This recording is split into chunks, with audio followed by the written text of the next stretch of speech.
মন খারাপ করেছো, আমাকে দেখে খুশি হও নেই? আমি কোথা থেকে আসলাম মানে? হ্যাঁ, এটা কি করে সম্ভব?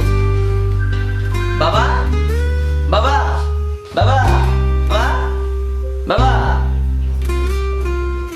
আরে বাবা, তুমি বেঁচে আছো? ভাইয়া তুমি বেঁচে আছো? কি বলছো বাবা এগুলো? আর তুই কি পাগল হয়ে গেছিস নাকি? বেঁচে আছে মানে? আমি ভাবছিলাম তুমি মারা গেছো ভাইয়া। কি বলো তোমরা এসব? হ্যাঁ বাবা, ওর কি অবস্থা? হ্যাঁ, এটা কি করে সম্ভব? আমি বিদেশে 5 বছর পর আসলাম, তো এটা আমি কি দেখলাম? হ্যাঁ বাবা রে, এখানে আমার কোনো দোষ নাই রে বাবা, আমার অভিশাপ দিস না।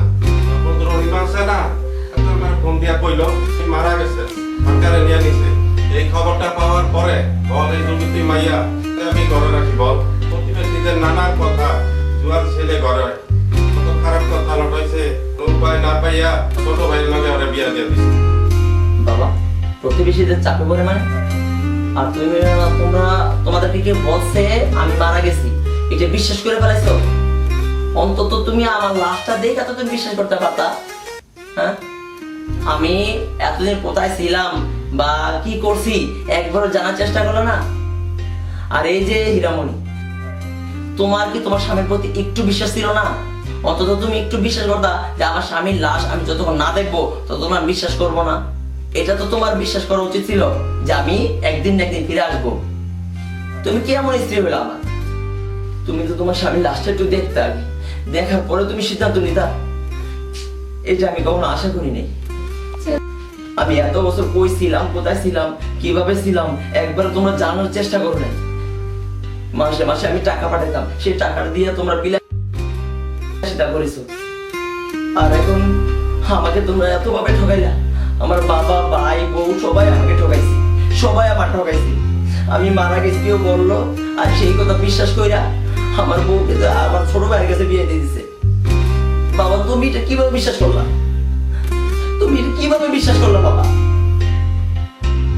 একটা বার যদি তোমরা যাচাই করতা, চিন্তা করতা যে ছেলেটা এতদিন খোঁজ নাই কিসের জন্য, তাহলে কিন্তু আর এরকমটা হইতো না। আমার ইকামার মেয়াদ শেষ হওয়ার কারণে বা আমার সাথে যোগাযোগ করতে পারো না, এই জন্য আমি তোমাদের সাথেও যোগাযোগ করতে পারি নাই। ওই দেশের সরকার আমাকে 3 বছরের জেল দিছে। 3 বছর আমি জেলে থাকার মধ্যে তোমরা আমার খোঁজ পাও নাই। আমার লাশটা দেখে তো তোমার বিশ্বাস করা উচিত ছিল। যাকে আমি সবচেয়ে বেশি বিশ্বাস করতাম, যে আমার সঙ্গে সাথী ছিল, সে আমাকে বিশ্বাস করে নেই। এই বাড়িতে এই মুহূর্তে আমি থাকবো, এই মুহূর্ত থেকে আমি চলে যাবো। দাঁড়াও ভাইয়া, না ভাইয়া, এটা যেমন আমার বাড়ি তোমারও বাড়ি। বাবা নাহলে একটা ভুল করে ফেলেছে, সেজন্য কি তোমরা আমাকে পর করে দিবা? না ভাইয়া, না ভাইয়া, এটা আমি কোনোদিনও মেনে নিতে পারবো না। আমাকে নিজেকে অনেক অপরাধী মনে হচ্ছে। ভাইয়া, যা হবার তো হয়ে গেছে। আসো না, না আমরা ভাই। সবাই মিলে একসাথে থাকি।